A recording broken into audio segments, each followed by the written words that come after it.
Welcome to today's class. Diesel mechanic, motor mechanic vehicle, heat engine, tractor mechanic ఈ కంబైన్డ్గా ఉన్న టాపిక్స్లో ఇప్పుడు మనం వెళ్ళే టాపిక్ టూల్స్ గురించి అనమాట. మనం ఏదైతే వర్క్షాప్లో వాడతామో టూల్స్, ఆ టూల్స్ నుంచి మనం డిస్కస్ చేస్తున్నాం, కామన్గా వాడే టూల్స్. ఈ టూల్స్ ఏంటంటే మనం జనరల్గా మనం రైల్వేకి ప్రిపేర్ అవుతున్నాం కాబట్టి రైల్వే పాయింట్ ఆఫ్ వ్యూలోనే ఈ క్లాసెస్ డిజైన్ చేయడం అయింది. ప్రీవియస్ ఇయర్స్ ఎగ్జామ్లో వచ్చే క్వశ్చన్స్ని బేస్ చేసుకొని డిజైన్ చేయడం జరిగిందనమాట. ఓకే, ఇప్పుడు మనం వచ్చే అన్నీ కూడా మనం లోకో షెడ్ ఆధారంగానే ఈ క్లాస్ కోర్స్ డిజైన్ చేయడం జరిగిందనమాట. ఓకే, ఫస్ట్ మనకున్న టాపిక్ ఏంటంటే వీల్ బేస్, వీల్ ట్రాక్ అని ఉంది. ఆ టాపిక్ అదేంటంటే మనం ఆటోమొబైల్ చాసిస్ అన్న తీసుకోవచ్చు, లేకపోతే మన ఆటోమొబైల్ చాసిస్ ప్లేస్లో మనం రైల్ చాసిస్ తీసుకున్నాం అనమాట. మనం బోగి తీసుకున్నాం అనమాట. దీన్ని బోగి అని అంటాం మనం యాక్చువల్గా. ఇది ఆటోమొబైల్ చాసిస్లో అంటే మనం వీల్ యాక్సిస్ అంటే ఫ్రంట్ వీల్, రియర్ వీల్ అంటాం. ఫ్రంట్ ఉండే వీల్స్ని ఫ్రంట్ వీల్ అంటాం, బ్యాక్ సైడ్ ఉండే వీల్స్ని రియర్ వీల్స్ అంటాం అనమాట. ఓకే, ఆ విధంగా దీన్ని తీసుకోవచ్చు. మనం ఆ ప్లేస్లో మనం ఇక్కడ మనం బోగి పెట్టాం, ట్రైన్ బోగి పెట్టాం అనమాట. ఓకే,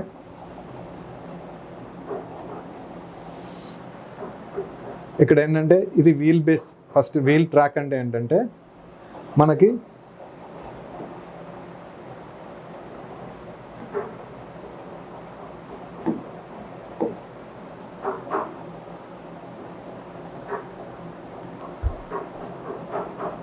వీల్ ట్రాక్ అంటే ఏంటంటే మనకి ఈ వీల్ ఏదైతే ఉన్నాయో ఈ వీల్ ఒక యాక్సిస్ ఉంటుంది కదా, సెంటర్, ఈ సెంటర్ నుంచి వీల్ సెంటర్, ఈ సెంటర్ నుంచి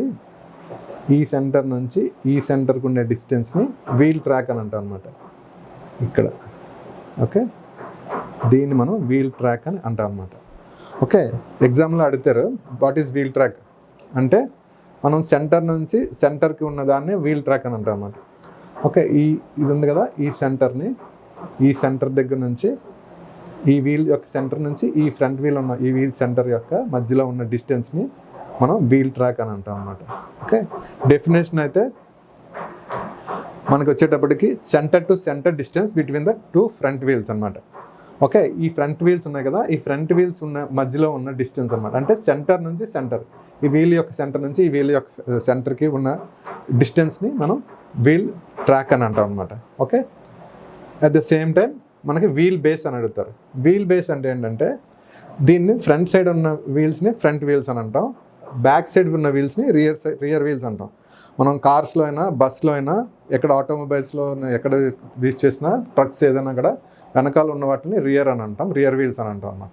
ఓకే, ఈ మనకి వీల్ బేస్ అంటే ఏంటంటే ఈ ఫ్రంట్ వీల్స్ యొక్క యాక్సిస్ నుంచి, అంటే ఇది ఒక యాక్సిస్ ఉందనుకోండి, ఈ వీల్ యొక్క యాక్సిస్ ఇది అనుకోండి. ఓకే, ఈ యాక్సిస్ నుంచి ఇక్కడ రియర్ వీల్ యొక్క యాక్సిస్ ఉంది కదా, ఈ యొక్క యాక్సిస్ మధ్యగా ఉన్న దాన్ని వీల్ బేస్ అని అంటాం అన్నమాట.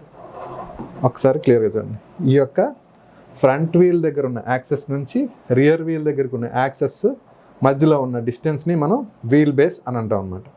ఇవి రెండు టాపిక్సే ఉంటాయి యాక్చువల్గా. అడిగితే అందులో వాట్ ఈజ్ వీల్ బేస్ అని అడుగుతారు. Next question what is wheel track అని అడుగుతారు. ఇందులో ఉన్న టాపిక్స్ ఈ రెండే ఉన్నాయి మనకి ఇందులో. ఓకే,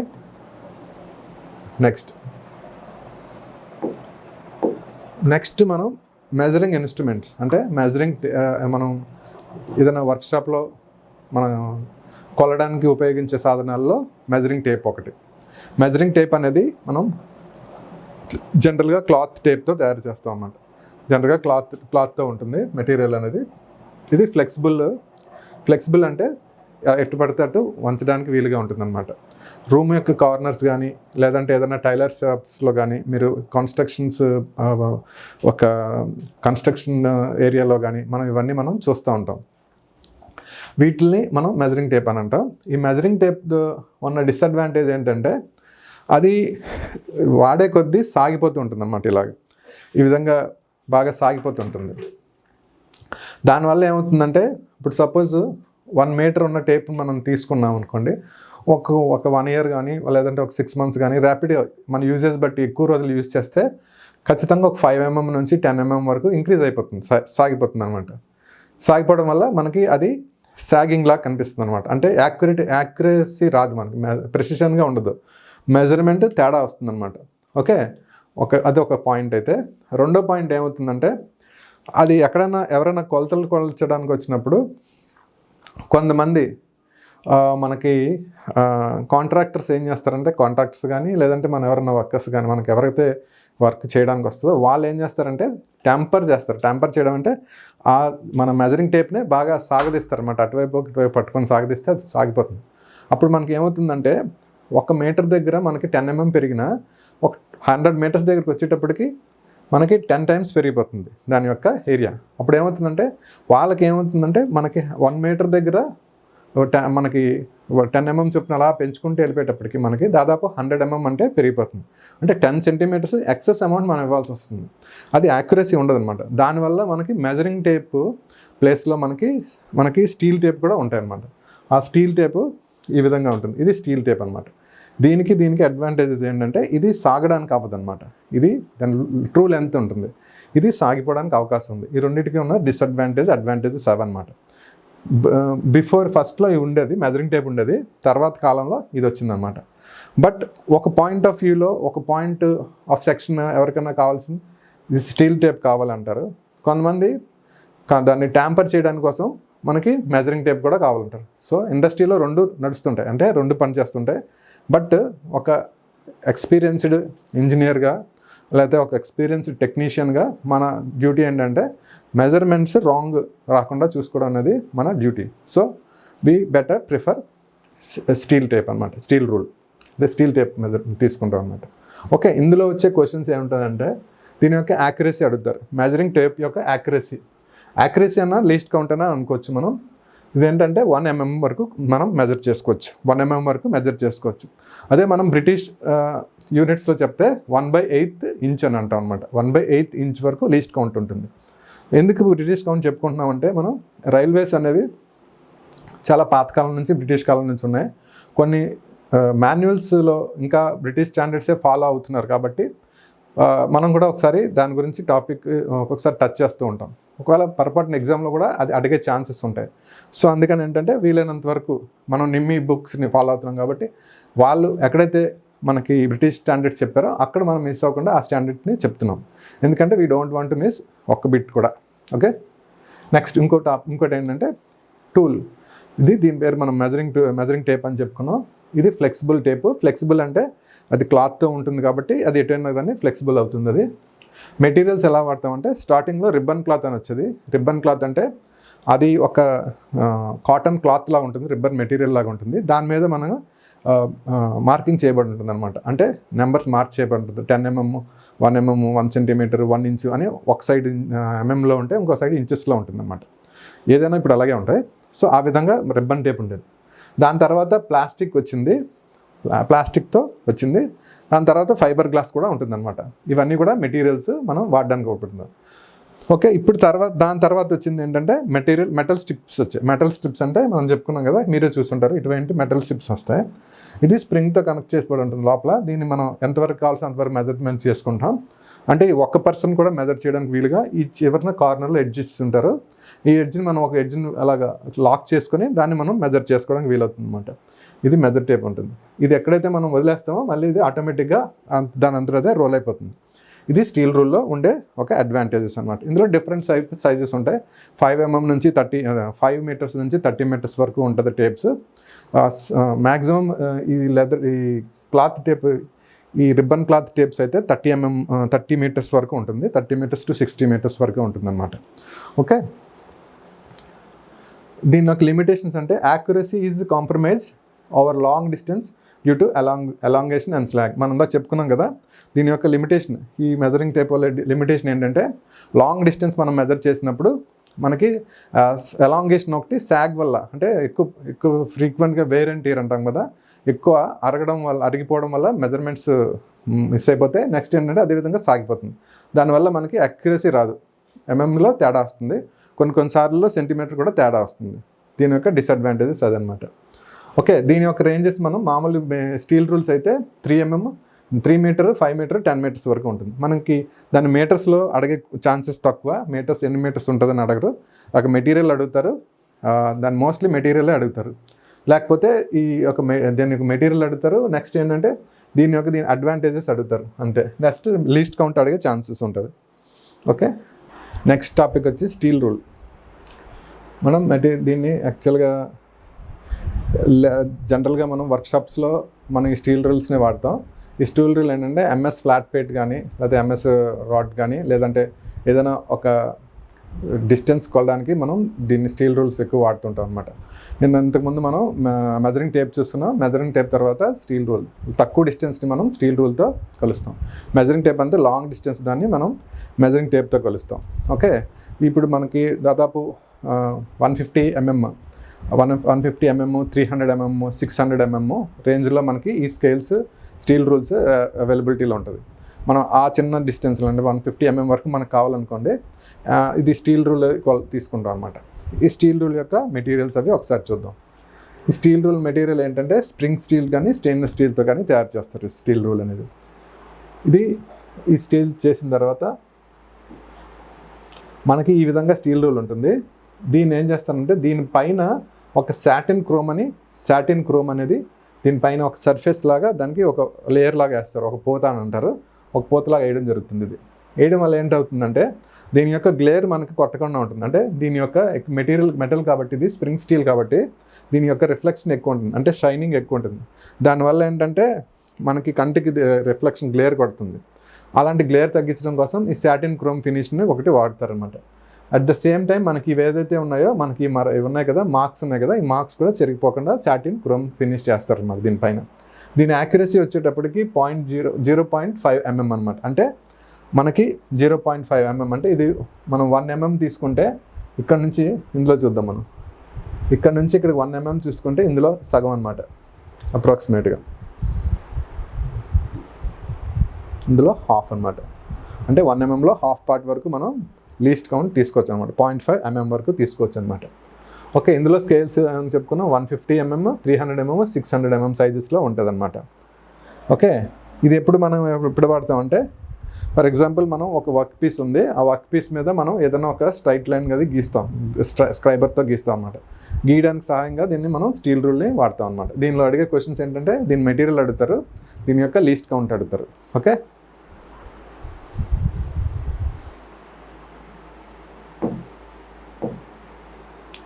నెక్స్ట్ ఇది ఒక ఇంపార్టెంట్ టాపిక్. మనం బోల్ట్స్ నట్స్ని మనం ఆటోమొబైల్లో ఎక్కువ రిమూవ్ చేస్తుంటాం. రిమూవ్ చేయడానికి మనం జనరల్గా స్పానర్స్ అవి వాడుతుంటాం అన్నమాట. ఈ స్పానర్స్ అవి మనం మెకానికల్గా అంటే మాన్యువల్ ఫోర్స్ బట్టి ఉపయోగించి మనం దాన్ని లూజ్ చేయాలి. దానికి ఎక్కువ మ్యాన్ పవర్ ఎక్కువ యూజ్ అవుతుంది అనమాట. అలా ఇప్పుడు ఫ్రీక్వెంట్గా ఎక్కువ బోల్ట్స్ని కానీ ఎక్కువ నట్స్ కానీ మనం ఇప్పాల్సిన సందర్భంలో ఏంటంటే ఒక మనిషి రోజులో ఎక్కువ ఇప్పుడన్నప్పుడు స్ట్రెయిన్ అయిపోతాం అనమాట. దానివల్ల అన్నీ కూడా మెకానికల్గా మనం కొన్ని ఇన్స్ట్రుమెంట్స్ని వాడతాం అనమాట. అందులో ఇది ఒకటి అనమాట. మనకి ఇది రెంచ్ అనమాట. దీన్ని ఎయిర్ ఇంపాక్ట్ రెంచ్ అని అంటాం. ఇది న్యూమాటిక్ పవర్తో పనిచేస్తుంది. ఓకే, దీన్ని న్యూమాటిక్ పవర్ కనెక్ట్ చేస్తాం. మనం దీన్ని కనెక్ట్ చేసి దానికి ఈ విధంగా ఉంటుంది. దీన్ని ఇక్కడ ఒక లీవర్లా ఉంటుంది అనమాట. ఈ లీవర్ని మనం ఎప్పుడైతే ప్రెస్ చేసామో ఆటోమేటిక్గా ఇక్కడ ఇందులో స్టోర్ అయిన ఎనర్జీ ఏమవుతుందంటే దాన్ని టార్క్లా కన్వర్ట్ అవుతుంది అనమాట. దీన్ని రొటేట్ అవుతుంది. ఓకే, దీనికి ఏంటంటే దీనికి ఒక యాక్సెసరీస్ ఉంటాయి అనమాట. వీటిని సాకెట్స్ అని అంటాం, ఇంపాక్ట్ సాకెట్స్ అంటాం. ఈ సాకెట్స్ 6 టైప్ ఆఫ్ సాకెట్స్ ఉంటాయి. ఈ సాకెట్స్ మనం డిఫరెంట్ సైజెస్ బట్టి ఆ యొక్క బోల్ట్ యొక్క హెడ్ సైజ్ బట్టి మనం వీటిని మార్చుకుంటూ ఉంటాం. వీటిని తీసుకెళ్ళి ఇందులో ఇన్సర్ట్ చేసి మనం ఇక్కడ పవర్ ఆన్ చేసుకుంటే మనకి ఇది దీనికి గట్టిగా ఫిక్స్ అయి ఉంటుంది. ఇది రొటేట్ అవ్వడం వల్ల మనం బోల్ట్ హెడ్లో దీన్ని ఫిక్స్ చేస్తాం. బోల్ట్ హెడ్లో ఫిక్స్ చేస్తాం. హెక్సగనల్ బోల్ట్ కానీ ఆక్టగనల్ బోల్ట్ కానీ ఉంటుంది కదా, మనకి ఇలా బోల్ట్ ఉందనుకుందాం. ఈ బోల్ట్ హెడ్లో దీన్ని ఫిక్స్ చేస్తాం. ఫిక్స్ చేసి ఆటోమేటిక్గా లివర్ ఆన్ చేసిన వెంటనే అది ఓపెన్ అయిపోతుంది. ఓపెన్ చేయాలంటే ఓపెన్ చేసుకోవచ్చు, క్లోజ్ చేయాలంటే క్లోజ్ చేసుకోవచ్చు. అంటే దాన్ని anti clock wise direction, clock wise direction, 2 డైరెక్షన్లో కూడా ఇది రొటేట్ అవుతుంది అనమాట. దీనివల్ల మనం బోల్ట్స్ని ఈజీగా విత్ లో అంటే తక్కువ శ్రమతో మనం దాన్ని ఓపెన్ చేయడానికి క్లోజ్ చేయడానికి వీలవుతుంది అనమాట. దీన్ని కూడా ఎయిర్ రాటిల్ అని అంటాం, ఎయిర్ రాటిల్ గన్ అని అంటాం. దీని వేరే పేరు ఎయిర్ రాటిల్ గన్ అంటాం, అండ్ విండీ గన్ అని కూడా అంటాం. ఈ 2 పేర్లు దీనికి ఎయిర్ ఇంపాక్ట్ రించ్ యొక్క 2 పేర్లు అనమాట. ఇది ఎలా పనిచేస్తుందంటే దీనికి హై టార్క్తో పనిచేస్తుంది. టార్క్ అంటే తెలుసు కదా, హై టార్క్తో పనిచేస్తుంది.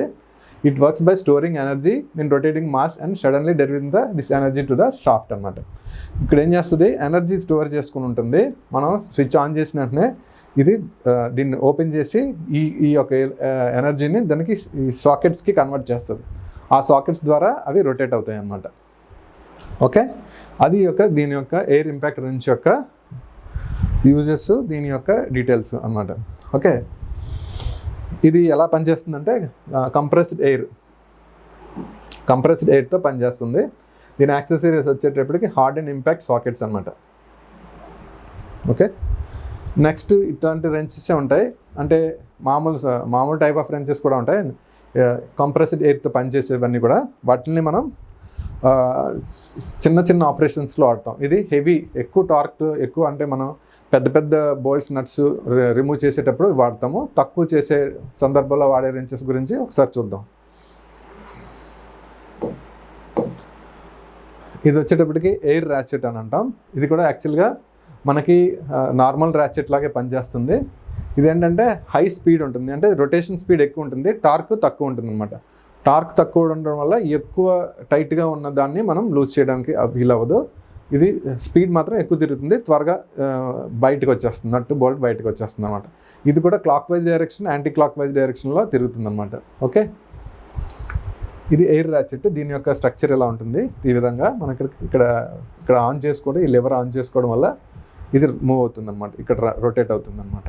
ఓకే, నెక్స్ట్ వచ్చేటప్పటికి ఎయిర్ చిజిల్ కూడా మనకి కంప్రెస్డ్ ఎయిర్తోనే పనిచేస్తుంది. ఎక్కడైతే బోల్ట్ హెడ్స్ ఉంటాయి కదా, ఆ బోల్ట్ హెడ్స్ రస్ట్ పట్టేసి అది రిమూవ్ చేయడానికి వీలవ్వదు. అంటే మనం ఎయిర్ ర్యాచెట్తో రిమూవ్ చేయలేం. అదేవిధంగా మనం ఇందాక చెప్పుకున్నాం కదా, రెంచెస్తో కూడా మనకి విండీ రెంచెస్తో కూడా మనం రిమూవ్ చేయలేం. అలాంటి సందర్భాల్లో ఉన్నదానికి ఏం చేస్తారంటే, ఆ రస్ట్ ఏం చేస్తుందంటే బోల్ట్ నట్టుకి పట్టేసి గట్టిగా పట్టేస్తుంది. ఐరన్ 2 కూడా చోక్ అయిపోతాయి. అది రిమూవ్ చేయడానికి అవ్వదు, ఇంకా బోల్ట్ పోయినట్టే. దాన్ని మనం జనరల్గా పాత పద్ధతిలో ఏం చేసేవాళ్ళంటే, చిజిల్ అనే ఒక టూల్ ఉంటుంది. ఆ చిజిల్ని హ్యామర్ పెట్టి మనం దాన్ని బోల్ట్ హెడ్ని కొడతాం అనమాట. కొడితే ఏమవుతుంది, బోల్ట్ హెడ్ కట్ అయిపోయి ఆ బోల్ట్ బయటకు వచ్చేస్తుంది. దాన్ని రిమూవ్ చేయడానికి వేరే టెక్నిక్స్ ఉన్నాయి, అవి కూడా మనం డిస్కస్ చేస్తాం, ఫర్దర్ క్లాసెస్లో చూద్దాం. ఫస్ట్ ఇప్పుడు ఏంటంటే ఈ ఎయిర్ చిజిల్ గురించి చూద్దాం. ఇంతకుముందు ఏం చెప్పుకున్నాం, చిజిల్ హ్యామర్తో హిట్ చేసి మనం దాన్ని బ్రేక్ చేసేవాళ్ళం. ఇప్పుడు ఏంటంటే అదే సందర్భంలో మనకి ఎక్కువ ఎనర్జీ కావాల్సి వస్తుంది. దానివల్ల ఒక్కొక్కసారి కట్ అవ్వదు కూడా. మెటీరియల్ కానీ, స్ట్రాంగ్ మెటీరియల్ కానీ, బోల్ట్ కానీ ఉన్నదంటే అది కట్ అవ్వదు. ఆ సందర్భంలో ఏం చేస్తామంటే మనం ఈ కంప్రెస్డ్ ఎయిర్తో వాడేటువంటి ఇది హ్యామర్ టైప్లో పనిచేస్తుంది. దీన్ని ఏం చేస్తాం, మనం ఈ బోల్ట్స్ యొక్క ఇలా ఈ విధంగా పెడతాం. ఇక్కడ ఎక్కడైతే బోల్ట్స్ ఉంటాయో ఆ బోల్ట్స్ దగ్గర ఈ విధంగా పెడితే ఇది ఆటోమేటిక్గా ఎయిర్ పవర్ వల్ల, కంప్రెస్డ్ ఎయిర్ వల్ల ఇది హిట్ అయ్యి దీన్ని కట్ చేస్తుంది అనమాట. ఓకే, దీని యూజ్ ఏంటి, cut bolts, nuts and body sheets more efficient than hand hammer. మామూలుగా హ్యాండ్ హ్యామర్తో వాడతాం కదా, దానికన్నా ఇది చాలా ఎఫిషియెంట్గా పనిచేస్తుంది అనమాట. దీని ఎక్కువ బిట్స్ అడిగితే bolt heads, rusted bolt heads, అంటే దాని థ్రెడ్స్ పోయిన bolt heads will be removed using అని కింద ఆప్షన్స్ అడుగుతారు. ఆప్షన్ అడుగుతున్నప్పుడు ఎయిర్ చిజిల్ అనమాట. ఇది కంప్రెస్డ్ ఎయిర్తో పనిచేస్తుంది.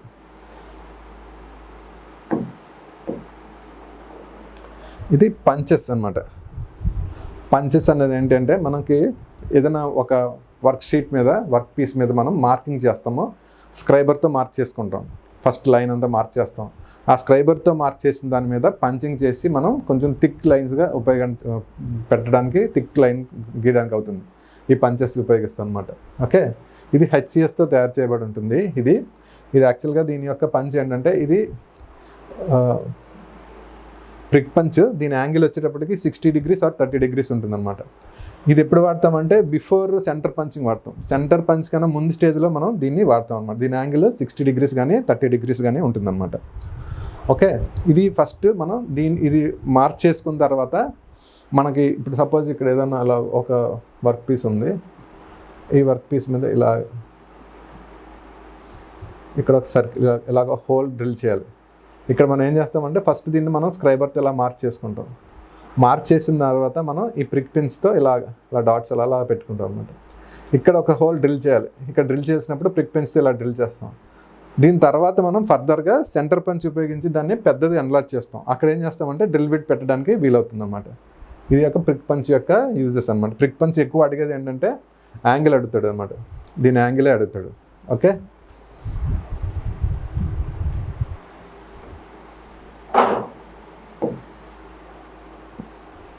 దాని తర్వాత మనం చెప్పుకున్నాం కదా సెంటర్ పంచ్. సెంటర్ పంచ్ యొక్క యాంగిల్ వచ్చేటప్పటికి 90 degrees. ఇది larger and heavier than prick punch. Prick punch కన్నా లార్జర్గా హెవియర్గా ఉంటుంది. ఇది డ్రిల్ బిట్ మోస్ట్లీ ఏంటంటే డ్రిల్ బిట్ ఉంటుంది కదా, ఈ డ్రిల్ బిట్ సెంటర్ పాయింట్ని నిలబెట్టడానికి కోసం ఇది మామూలుగా డ్రిల్ బిట్ యాంగిల్ ఉంటుంది కదా, డ్రిల్ బిట్ యాంగిల్ వచ్చేటప్పటికి 118 degrees అనుకుందాం. ఈ 118 degrees ఉంటుంది కాబట్టి ఈ యాంగిల్ ఇలా పాయింట్ యాంగిల్ ఉంటుంది. ఈ యాంగిల్ మనం బేస్ చేయడానికి ఇలా వర్క్ పీస్ ఉందనుకోండి, ఈ వర్క్ పీస్ని ఇలాగా చిన్నలా పంచ్ చేస్తాం అనమాట. ఈ పంచ్తో ఇలా పంచ్ చేస్తాం. ఇలా పంచ్ చేస్తే ఇక్కడ మనకి డ్రిల్ బిట్ని ఇలాగా ఇక్కడ పెట్టడానికి వీలవుతుంది. అంటే లేకపోతే కదిలిపోవడానికి ఛాన్స్ ఉంటుంది కాబట్టి డ్రిల్ బిట్ని హోల్డ్ చేయడానికి మనం ఇలాగా ఈ హోల్ని ఇలా పొజిషన్ చేస్తాం అనమాట. అది దీని యొక్క యూజ్ అనమాట. దీని యాంగిల్ అడుగుతారు. దీని యాంగిల్ 90 degrees అనమాట. ఓకే,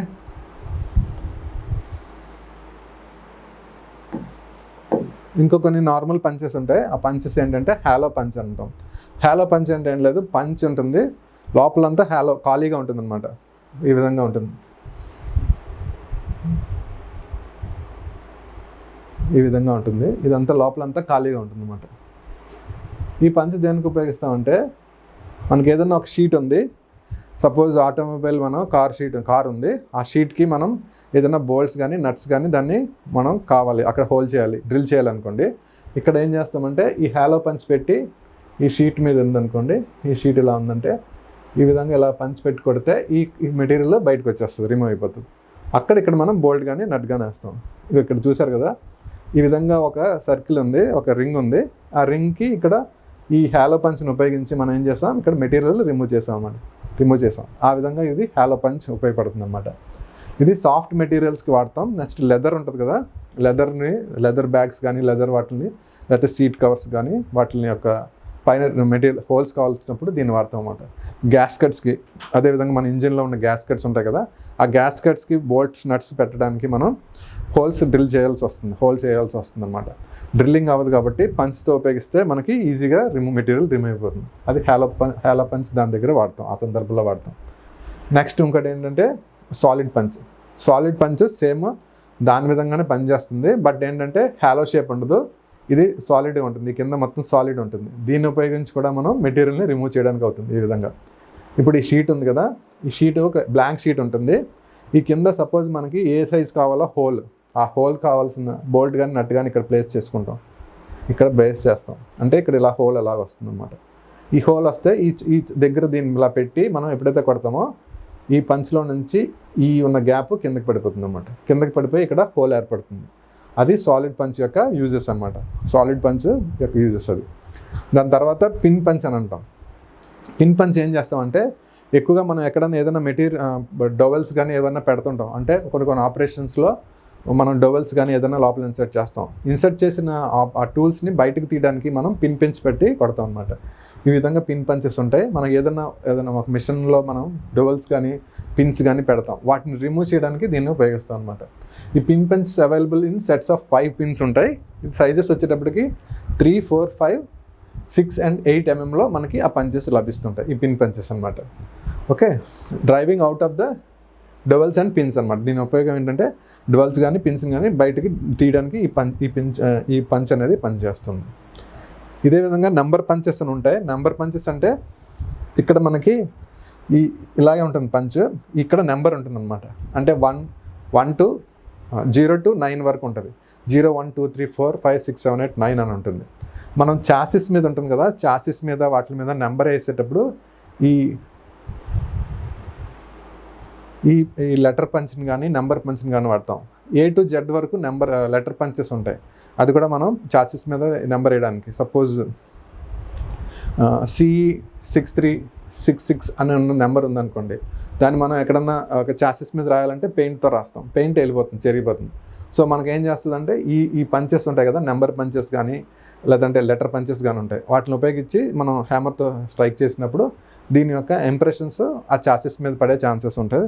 కాబట్టి అది చెరిగిపోకుండా ఉంటుంది అనమాట. చాసెస్ అనే కాదు, ఎక్కడైనా కానీ మనం మార్క్ చేయాలనుకుంటే మనం ఇండస్ట్రీలో మనం వర్క్షాప్లో ఎక్కడైనా మార్చేయాలనుకుంటే లెటర్ పంచ్ కానీ లేదంటే నెంబర్ పంచ్ కానీ యూజ్ అవుతుంది ఆ విధంగా.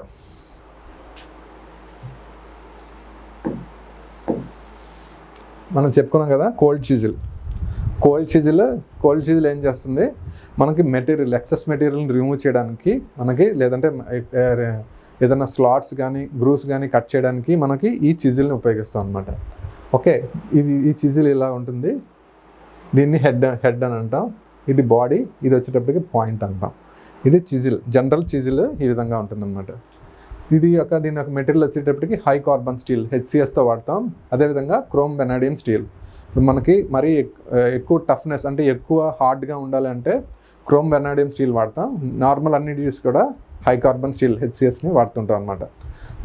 ఇది ఉంది కదా, ఈ యాంగిల్ ఉంది చూసారా, ఈ యాంగిల్ ఉంది కదా, దీన్ని పాయింట్ యాంగిల్ అంటాం. ఈ యాంగిల్ ఇలా తీసుకోవాలి,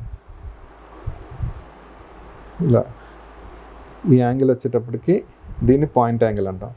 జనరల్గా 60 degrees ఉంటుంది. మెటీరియల్కి మనం ఏదైతే మెటీరియల్ని మనం రిమూవ్ చేయాలనుకుంటున్నామో ఆ మెటీరియల్ బట్టి కూడా ఈ యొక్క పాయింట్ యాంగిల్స్ మారిపోతుంటాయి. ఈ యొక్క మెటీరియల్స్ దాని యాంగిల్స్ కూడా మారుస్తూ ఉంటారు అన్నమాట. జనరల్గా అడిగితే 60 degrees ఉంటుంది. పాయింట్ యాంగిల్ అంటే ఇదే, జనరల్గా చిజిల్కి ఒక పాయింట్ యాంగిల్ వచ్చే ఇది ఇలా చెప్తాం అన్నమాట. ఓకే, దీని ఎడ్జెస్ హార్డెన్ టెంపర్ చేయబడి ఉంటుంది అనమాట. ఓకే, కటింగ్ ఇది ఎప్పుడు మనం చెప్పుకున్నాం, ఇంతకుముందు కూడా చెప్పుకున్నాం. ఆల్రెడీ చిజిల్ గురించి ఒకసారి టాపిక్ వచ్చింది, మళ్ళీ రిపీట్ అవుతుంది టాపిక్. ఇది ఆల్రెడీ మనం బుక్లో అలాగే ఉంది కాబట్టి అకార్డింగ్ టు ద సిలబస్ మనం కవర్ చేస్తున్నాం. ఓకే, ఇది ఏంటి, హార్డెన్ అండ్ టెంపర్ చేయబడి ఉంటుంది అనమాట ఈ ఎడ్జెస్. దీనివల్ల ఏంటంటే మనం వేరే మెటీరియల్ మీద దీన్ని హిట్ చేసినప్పుడు ఒకవేళ సాఫ్ట్గా కానీ ఉందంటే ఈ ఎడ్జెస్ పోతాయి, ఎడ్జెస్ బ్లంట్ అయిపోయి ఇలా అయిపోతాయి. దీనివల్ల మనకి యాక్యురసీ తగ్గిపోద్ది. అందుకని ఏం చేస్తామంటే దీన్ని హార్డెన్ చేస్తాం, at the same time tempered చేస్తాం. ఇవి రెండు కూడా హీట్ ట్రీట్మెంట్ ప్రాసెస్ అనమాట. మనకి హీట్ ట్రీట్మెంట్ అనేది ఒక టాపిక్ ఉంది, మెకానికల్ ప్రాపర్టీస్ ఆఫ్ మెటల్స్ అనే ఒక టాపిక్ ఉంది. ఆ టాపిక్ వచ్చినప్పుడు మనకి ఇవి కూడా తెలుస్తాయి. ఓకే, ఆ విధంగా మనం ఈ యొక్క హార్డెన్ కానీ టెంపర్డ్ కానీ చేస్తాం అనమాట. ఓకే, ఇది పాయింట్ యాంగిల్ గురించి. ఇంకా దీన్ని ఎక్కువ ఏంటంటే మనకి హెక్సాగనల్ షేప్లో ఉంటుంది ఈ చిజిల్. ఎప్పుడు హెక్సాగనల్ ఆర్ ఆక్టాగనల్. హెక్సాగనల్ అంటే 6 sides ఉంటుంది, ఇది హెక్సాగనల్. ఆక్టాగనల్ అంటే మనకి 8 sides ఉంటుంది అనమాట. ఇది ఉంది కదా, ఇది ఒక సైడ్ అనుకుంటే, ఇది ఒక సైడ్ అనుకుంటే, ఇది ఉంది కదా, ఇది ఒక సైడ్ అనుకుంటే ఇలాగా, ఇది ఒక సైడ్ 1, ఇది ఒక సైడ్ 2, ఆ విధంగా 6 sides ఉంటుంది అనమాట. 6 sides ఆర్ 8 sides అనమాట. ఈ విధంగా చిజిల్ ఉంటుంది. ఈ 2 shapes ఉంటాయి, హెక్సాగనల్ ఆర్ ఆక్టాగనల్, రెండు టైప్ ఆఫ్ షేప్స్ ఉంటాయి అన్నమాట. దాని తర్వాత ఇది చిప్పింగ్ చేయడానికి and cutting material, excess material cutting off మెటీరియల్కి ఇది ఉపయోగిస్తాం అనమాట.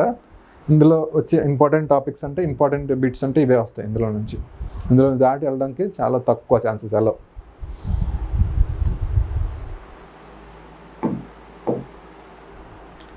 నెక్స్ట్ మనకి చిజిల్స్లో టైప్స్ ఉంటాయి. మనం ఇప్పుడు చూసాం కదా, చిజిల్స్ మనం మెటీరియల్ రిమూవ్ చేయడానికి కటింగ్కి ఉపయోగిస్తాం. ఒక్కొక్క ఆపరేషన్కి ఒక్కొక్క టైప్ ఆఫ్ చిజిల్ని మనం యూజ్ చేస్తూ ఉంటాం అనమాట. జనరల్గా మనకి ఫ్లాట్ చిజిల్స్ అంటే నార్మల్ యూజెస్కి మనం ఫ్లాట్ చిజిల్స్ వాడతాం. మీరు ఈ చిజిల్ని మనం చాలా చోట్ల వుడ్ వర్క్లో, కార్పెంటరీలో కూడా మనం చిజిల్ చూస్తుంటాం. నార్మల్ చిజిల్స్ అన్నీ కూడా ఫ్లాట్ చిజిల్సే ఉంటుంటాయి ఎక్కువ. ఈ ఫ్లాట్ చిజిల్స్ ఉంటుంది, ఈ విధంగా ఉంటుంది ఫ్లాట్ చిజిల్. దీని యొక్క సర్ఫేస్ ఎక్కువ లార్జ్ ఏరియా ఉంటుంది అన్నమాట. ఈ యొక్క సర్ఫేస్ వైడర్గా ఉంటుంది, లార్జ్ ఏరియాస్ ఉంటుంది అనమాట. ఇది వెల్డ్ జాయింట్ని తీయడానికి అవుతుంది అనమాట. వెల్డ్ జాయింట్ చేయడానికి కూడా అవుతుంటుంది అనమాట. వెల్డ్ జాయింట్ని కట్ చేయడానికి వాటిని ఉపయోగిస్తుంటాం ఇది. ఓకే, అదేవిధంగా క్రాస్ కట్ చిజిల్, దాన్ని కేప్ కట్ అని కూడా అంటాం దాన్ని. ఈ విధంగా ఉంటుంది అన్నమాట ఈ క్రాస్ కట్ అనేది. కంపేర్ చేయడానికి మీకు 2 పక్కన పెట్టి చూపిస్తున్నాం. ఇది ఫ్లాట్ చిజిల్, ఇది క్రాస్ కట్ చిజిల్. రెండింటికి ఏంటంటే దాన్ని వేరే నేరోగా ఉంటుంది అనమాట. ఇది ఎప్పుడైతే మనకి గ్రూవ్స్ కట్ చేస్తాం కదా, స్లైడ్స్, మన ఏదైనా కీవేస్ కట్ చేసినప్పుడు మనం దీన్ని ఉపయోగిస్తుంటాం అనమాట. కేప్ చిజిల్ని, క్రాస్ కట్ చిజిల్ని కీవేస్ అండ్ స్లాట్స్ కట్ చేయడానికి దీన్ని ఉపయోగిస్తుంటాం. దాని తర్వాత హాఫ్ రౌండ్ చిజిల్ అంటే మనకి ఎక్కడైనా సర్క్యులర్ గ్రూవ్స్ ఉంటాయి కదా, సెమీ సర్క్యులర్ కానీ సర్క్యులర్ గ్రూవ్స్ కానీ వచ్చినప్పుడు దాని యొక్క మెటీరియల్ని రిమూవ్ చేయడానికి మనకి హాఫ్ రౌండ్ చిజిల్ని వాడుతుంటాం అన్నమాట. ఇది హాఫ్ రౌండ్ చిజిల్ ఈ విధంగా ఉంటుంది. ఓకే, నెక్స్ట్ వచ్చేటప్పటికి డైమండ్ పాయింట్ చిజిల్ ఏంటంటే ఈ విధంగా కార్నర్ చిన్న గ్రూవ్ స్లైట్గా స్లీక్గా ఉంటుంది, ఈ షేప్లో ఉంటుంది. డైమండ్ అంటే పాయింట్ డైమండ్ షేప్లా ఉంటుంది. దీనివల్ల ఏంటంటే మనకి ఈ రెక్టాంగులర్ స్లాట్స్ ఉన్నాయి కదా, ఈ స్లాట్స్ ఈ కార్నర్లో ఉన్న మెటీరియల్ని ఈజీగా రిమూవ్ చేయడానికి అవుతుంది. ఈ యొక్క మెటీరియల్ దీనికి ఈజీగా రిమూవ్ చేయడానికి అవుతుంది. ఈ కార్నర్స్లో ఉన్నది diamond point cleaning corners of the rectangular or square will be cleared with this type of chisels అనమాట. ఇది కొన్ని రకాల చిజిల్స్. ఇందులో ఇంకొక వెబ్ చిజిల్ అని ఉంటుంది. వెబ్ చిజిల్ ఏంటంటే web chisel is used to remove specifically design to remove the metal between the holes ఉంటుంది మనకి.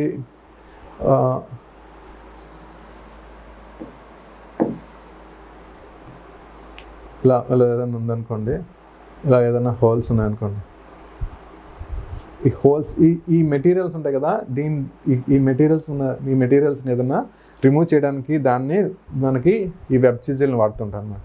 వెబ్ చిజిల్ కూడా కేప్ చిజిల్ లాగే ఉంటుంది, but used for cutting keyways and grooves. Web chisel specially design to remove the metal between the holes. మనకి cape మన cross chisel లాగే ఉంటుంది, but ఇదేంటంటే హోల్స్ దగ్గర ఉన్న మెటీరియల్ రిమూవ్ చేయడానికి దీన్ని ఉపయోగిస్తాం, వెబ్ చిజిల్ అనేది.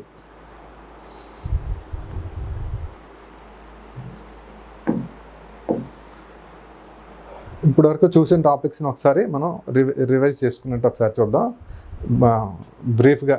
దీని గురించి ఏంటంటే స్టీల్ రూల్ యొక్క యాక్యురసీ మనం చూసాం 0.05, 0.5 mm అనుకున్నాం.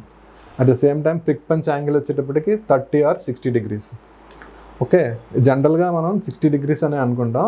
డాట్ పంచ్ వచ్చేటప్పటికి 60 degrees, ప్రిక్ పంచ్ వచ్చేటప్పటికి 30, బట్ మన టెక్స్ట్ బుక్లో అయితే 30 or 60 అని ఉంది. సో దాన్ని బట్టి మనకు ఆప్షన్లో 2 ఇవ్వడానికి ఛాన్సెస్ తక్కువ. ఒకవేళ 2 కానీ ఆప్షన్స్ ఉంటే మీరు 30 పెట్టుకోండి ప్రిక్ పంచ్ అనేది.